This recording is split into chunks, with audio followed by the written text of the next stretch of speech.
Jemaat Tuhan, Shalom. Shalom.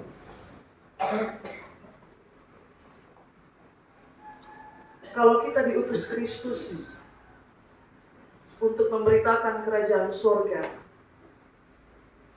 maka kemana kita diutus? Dan kepada siapa kita menyampaikan isi pengutusan itu? Kata kita itu mewakili semua orang percaya. Perhatikanlah saudara, pengutusan ke-12 Rasul dalam bacaan kita itu terjadi setelah Yesus memilih mereka menjadi Rasul. Dari penjala ikan, dia jadikan sebagai penjala manusia. Sehingga ketika mereka pergi kepada domba-domba yang hilang dari Israel, saudara ingat bahwa mereka pergi dengan dua status yang melekat. Seorang utusan, dia pergi sebagai seorang pilihan dan seorang utusan. Tidak ada seorang utusan pergi tanpa dipilih terlebih dahulu. Sebagai seorang terpilih dan akan diutus, sejumlah persyaratan diberikan kepada para utusan tentang apa yang harus mereka lakukan dan apa yang tidak boleh untuk mereka lakukan.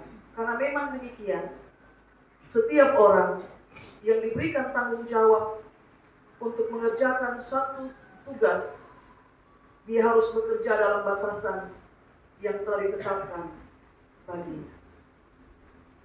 Pertama yang harus saudara tahu, jalan pengutusan itu hanya satu. Hanya ada satu dan satu-satunya. Dan jalan yang satu dan satu-satunya itu bukanlah jalan yang benar-benar mudah. Karena itu, jangan pernah berupaya atau berpikir sekecil apapun untuk menyimpang dan berbelok, meskipun jalan itu cuma satu. Tersedia jalan lain, tapi kepadamu hanya disediakan satu jalan. Ikuti jalan itu, karena jalan itu yang akan membawa seorang utusan pergi berjumpa dengan domba-domba yang hilang dari kawanan.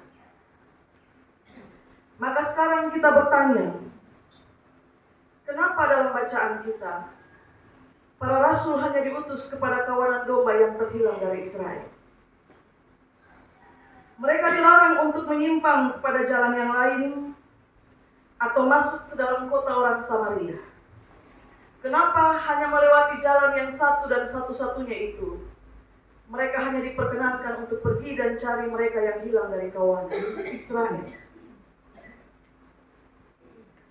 Mereka yang terhilang itu, maupun mereka yang masih ada dalam kawanan, mereka adalah ahli waris kerajaan Allah. Saat sebuah warisan hendak diberikan, mereka yang menjadi sasaran utama atau penerima utama dari warisan itu, mereka menjadi prioritas saat warisan itu tiba waktunya untuk diberikan. Terhilang dari kawanan tidak serta-merta membuat mereka hilang status sebagai ahli waris. Bapak Mama, jadi kawanan domba itu ada yang tetap dalam kawanan, ada yang terhilang.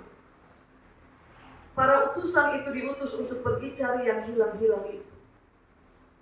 Kenapa harus hanya kepada mereka dan bukan kepada bangsa lain atau pada jalan orang-orang Samaria? Karena yang hilang-hilang itu, mereka ahli waris. Mereka harus dipanggil pula untuk juga menerima warisan yang ditentukan bagi mereka. Kalau saudara menyimpang dari jalan yang cuma satu itu, yang ditentukan bagimu untuk lewati, untuk sampai kepada kawanan yang hilang, maka bagaimana saudara bisa berjumpa dengan mereka yang hilang kalau saudara memilih jalan yang lain? Ingat bahwa seorang utusan sedang mencari ahli waris yang terhilang dari kawanan. pada kehidupan kita sekarang, baptisan yang saya dan saudara terima, dan yang juga anak-anak kita terima, itu menjadi tanda dan meterai bahwa kita adalah ahli waris kerajaan Allah. Kita juga ahli waris Bapak-Bapak, lewat baptisan yang sudah kita terima. Karena itu, setelah terima meterai itu, jangan hilang dari kawanan.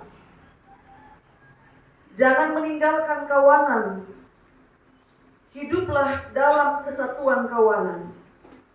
Sebab kita juga dilayakkan untuk menerima warisan yang sudah ditentukan bagi kita. Saudara ingat perumpamaan tentang anak yang hilang? Bapak punya 2 anak, yang bungsu tiba-tiba datang minta dia punya hak waris. Dan dengan penuh kemurahan, meskipun belum waktunya, sang bapak memberikan kepada anak bungsu. Tapi apa yang terjadi? Setelah dia terima warisan itu, dia pergi meninggalkan rumah, tempat persekutuan dengan bapa dan kakak. Dia pergi hidup berfoya-foya. Dia minta habis warisan, dia terima habis warisan, dia pergi meninggalkan kawanan. Sampai pada akhirnya, kenapa bapaknya harus bikin pesta saat dia kembali? Bapak mama, karena ahli waris itu sudah pulang. Dia bukan sapa-sapa, dia ahli waris. Seorang ahli waris yang hilang dan kembali, dia disambut dengan sukacita. Yang berikut, kalau jalan pengutusan bukanlah jalan yang benar-benar mudah, saudara, maka hal yang mengikutinya adalah isi pemberitaan dalam tugas pengutusan itu tidak boleh sesuatu di luar dari apa yang sudah ditetapkan untuk kau sampaikan. Apa isi pemberitaan itu? Dalam tugas pengutusanmu, sampaikanlah kepada mereka yang kau jumpai di tempat di mana kau diutus, kerajaan surga sudah dekat. Saya kira kalau Bapak Mama diutus ke suatu tempat, Bapak Mama pergi dan bilang kerajaan surga sudah dekat, kemungkinan besar orang akan bingung. Orang akan bertanya di mana? Kalau dia sudah semakin dekat, di mana letak kerajaan surga? Saudara ingat, Allah berkuasa di surga dan di bumi. Tetapi kerajaannya bukan di dunia ini. Karena itu kerajaan surga bukan menunjuk pada satu tempat yang secara geografis akan nampak pada peta. Kerajaan surga itu menjadi lambang kehadiran kasih karunia Allah dan keselamatan Allah di tengah-tengah umatnya. Karena itu, mereka yang sudah terampas oleh berbagai cobaan hidup, mereka adalah kawanan hilang yang mesti dicari. Allah mengutus kita pergi kepada mereka yang sakit, yang berduka cita, dan mereka yang berada di bawah kuasa kegelapan. Mereka-mereka itu menjadi domba yang terhilang dari kawanan. Mereka harus dicari dan dibawa kembali, masuk ke dalam kawanan. Papa Mama berpikir, orang tidak bisa menjadi terhilang dari kawanan karena dia sakit. Dikunjungi terus-menerus dan didoakan. Apakah dia tidak menjadi domba yang terhilang? Dia tidak bisa menjadi domba yang terhilang. Papa Mama pikir mereka yang berduka cita demikian dalam, apakah mereka tidak menjadi atau tidak dapat menjadi domba yang terhilang dari kawanan? Orang-orang seperti itu rentan untuk menjadi orang-orang yang terhilang dari kawanan. Mereka rentan untuk menjadi orang-orang yang terhilang.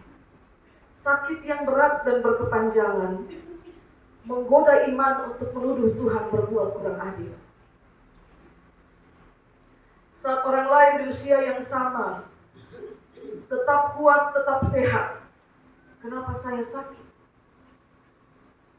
Demikian juga duka cita yang mendalam, yang berat, juga dapat menggoda iman untuk menuduh Allah berbuat sesuatu yang jahat karena mengambil orang terkasih.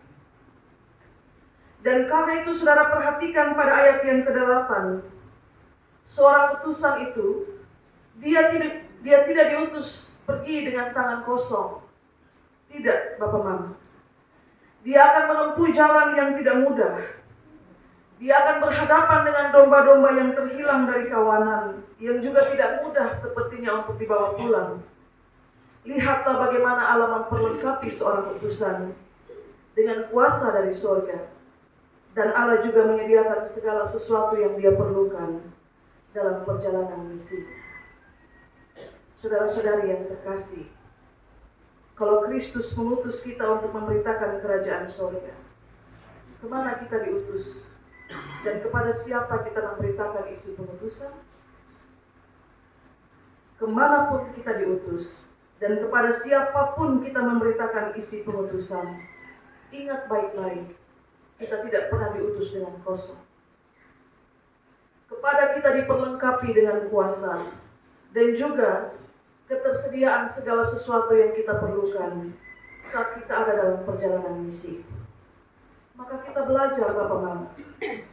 Kalau Tuhan memberimu kuasa untuk melakukan sesuatu bagi orang lain, ya, kuasa untuk membuat sesuatu bagi orang lain, dia juga tentu akan melakukan sesuatu bagi dirimu. Jadi jangan bilang, kau beri saya kuasa untuk berbuat sesuatu atas namamu bagi mereka, lalu kenapa kepadaku tidak kau berikan? Tidak. Dia beri kepada kita kuasa untuk melakukan sesuatu, tetapi dari pihak Tuhan, dia juga akan melakukan sesuatu bagi orang-orang utusannya. Dia mengutusmu untuk melakukan sesuatu bagi orang lain, tetapi dia juga menjaminkan pemeliharaan atas hidup. Karena itu dia bilang, jangan sembunyi di balik ikat pinggang, emas, perak, ataupun jangan membawa segala sesuatu dalam perjalanan ini. Seorang utusan, dia layak untuk hidup dari upah yang ditentukan baginya karena tugas pengutusannya. Saudara belajar apa? Bahwa Allah tidak melepaskan engkau sendiri. Tidak usah khawatir akan apa yang akan engkau makan, akan apa yang akan engkau minum, akan apa yang akan engkau pakai. Semua itu dicari oleh bangsa-bangsa yang tidak mengenal Allah. Maka apa yang tertulis saat Yesus berbicara di hadapan banyak orang dalam khotbah di bukit, sesungguhnya mengandung tugas pengutusan. Saat kau pergi menjalankan misimu, hal kekhawatiran bilang, tidak usah kau khawatir akan segala hal, karena semua itu dicari bangsa-bangsa yang tidak mengenal Allah. Tidak perlu sembunyi-sembunyi bawa sesuatu, dengan berpikir bahwa nanti kalau butuh kita bisa jual dan lain sebagainya. No, tidak Bapak. Dia sudah menjaminkan pemeliharaan saat kau diutus pergi untuk melayani orang lain. Dan karena itu perhatikan sekali lagi, kasih karunia Allah yang sedemikian besar itu hanya menjadi bagian mereka yang pantas menerima. Jadi kasih karunia Allah itu turun atas mereka yang oleh bacaan kita disebut sebagai yang layak untuk menerima. Orang-orang yang hatinya terbuka untuk menerima kasih karunia Allah yang akan berikan kepada mereka dengan cuma-cuma. Bapak Mama, ternyata dalam penderitaan itu tidak semua orang membuka hatinya untuk menerima anugerah kasih karunia. Tidak. Ada orang yang tetap berkeras dalam pendirian bahwa ternyata saya tidak diselamatkan.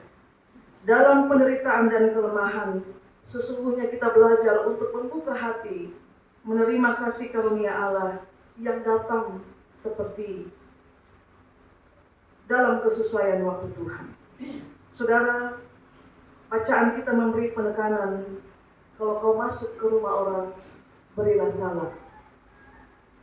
Orang Yahudi itu punya tradisi memberi salam bagi orang-orang yang datang ke dalam rumah mereka, atau bagi mereka yang menjadi penghuni rumah itu saat mereka masuk, atau saling memberi salam saat mereka berjumpa.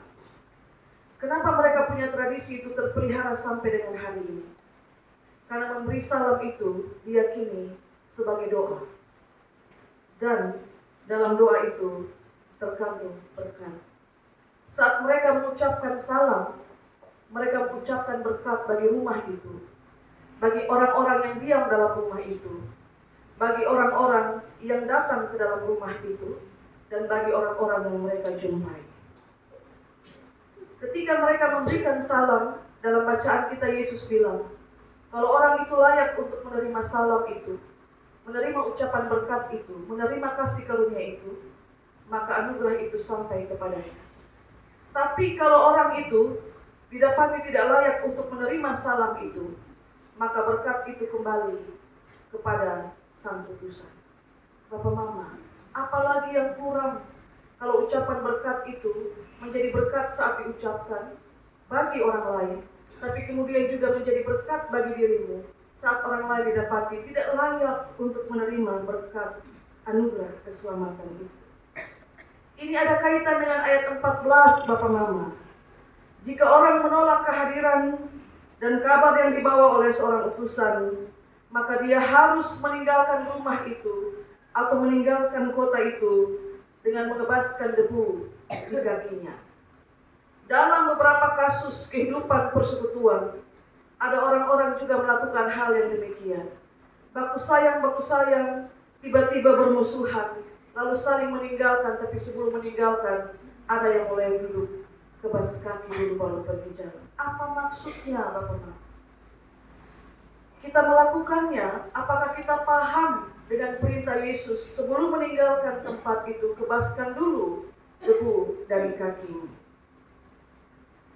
Ketika Yesus memberi perintah itu pada seorang utusan, kalau dia ditolak, maka itu artinya selain rumah itu tidak layak untuk menerima kasih karunia Allah,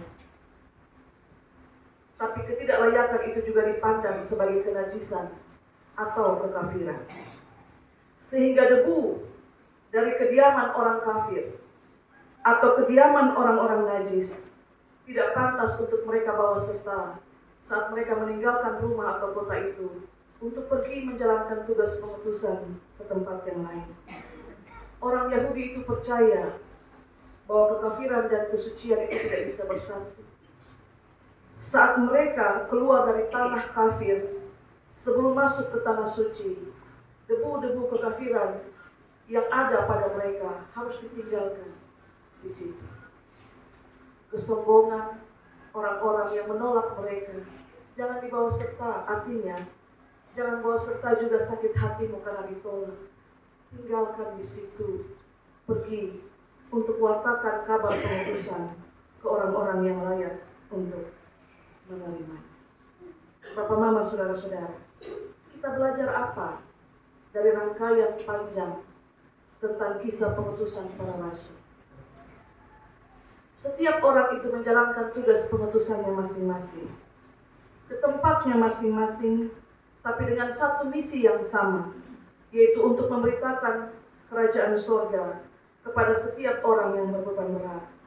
Maka Allah mengutus kita ke tempat di mana kita mengabdi saat ini. Saya ulang sekali lagi, Allah mengutus kita ke tempat di mana kita mengabdi saat ini, ke tempat-tempat yang harus kita kelola sedemikian rupa. Di lembaga-lembaga, di kantor-kantor, kita diutus ke sana. Di pasar, di lapak-lapak, di kios, tempat engkau berjualan, di laut, tempat engkau mencari ikan, di sekolah, tempat engkau mengajar dan belajar, engkau diutus ke sana. Di sawah, di kebun, di ladang, kita diutus ke sana. Pergilah dengan membawa damai sejahtera dan hadirkan damai sejahtera itu di sana. Kepada semua yang kau layani, kepada tanah yang kau kelola, taburkanlah damai sejahtera di sana. Ucapkanlah berkat atas tanah yang kau kelola, atas tanaman-tanaman yang kau tanam di tanah yang kau kelola. Juga ke rumah-rumah sakit, ke rumah-rumah duka, ke panti-panti asuhan, bahkan juga ke dalam pelayanan-pelayanan kita. Di sana ada domba-domba yang terhilang dari kawan. Ada ahli waris yang harus dicari, sebab warisan harus diberikan kepada ahli waris yang sah. Dalam tugas pengutusan itu ingat, saya dan saudara bisa diterima, tapi juga bisa ditolak. Kita bisa disambut dengan tangan terbuka, tapi kita juga bisa diremehkan. Itulah kenapa jalan pengutusan itu menjadi jalan yang tidak benar-benar mudah. Tapi tetaplah untuk mengucapkan doa dan berkat kepada siapa engkau diutus dan kemana engkau pergi untuk diutus. Ucapkanlah berkat bagi tempat itu. Sebab Yesus sudah katakan, kalau rumah itu, atau orang itu, atau kota itu layak untuk menerima ucapan doa berkat itu, maka berkat itu sampai kepada mereka. Tapi kalau tidak layak, berkat itu kembali kepadamu yang mengucapkannya. Jadi dalam keadaan apapun, ucapkanlah berkat. Yang tidak kalah penting juga, saudara mesti ingat, jangan pernah meragukan Dia yang mengutus. Jangan sekali-kali engkau meragukan Dia yang mengutusmu. Tugas kita melakukan tugas pengutusan, dan percaya Sang Pengutus tidak akan membiarkan kita berjalan sendiri. Dia melepas kita seperti domba ke tengah-tengah serigala. Bapak Mama, seperti domba ke tengah-tengah serigala, maka sesama kita bisa jadi adalah serigala, tempat di mana kita harus pergi. Tapi jaminan penyertaan itu Dia berikan. Cerdiklah seperti ular, tapi harus tetap tulus seperti merpati. Sebab sekali lagi tidak semua orang akan menerimamu. Tidak semua orang akan benar-benar mengasihimu. Tidak semua orang akan benar-benar mendukungmu. Tidak semua orang yang membuka tangannya pun akan benar-benar kemudian merangkulmu dengan tangan yang terbuka. Tidak semua orang benar-benar akan membuka pintu hatinya untukmu. Tidak semua orang akan benar-benar menaruh atau memberi telinganya untuk mendengarkan ucapan berkatmu. Tidak semua orang benar-benar seperti yang kita mau untuk kita jumpai dalam tugas pengutusan. Cerdiklah seperti ular, tapi tulus tetap seperti merpati. Bagaimanapun juga ingat, kita diutus Kristus untuk memberitakan kerajaan surga, menghadirkan kasih karunia dan tanda-tanda keselamatan di tengah-tengah umat yang berkesusahan.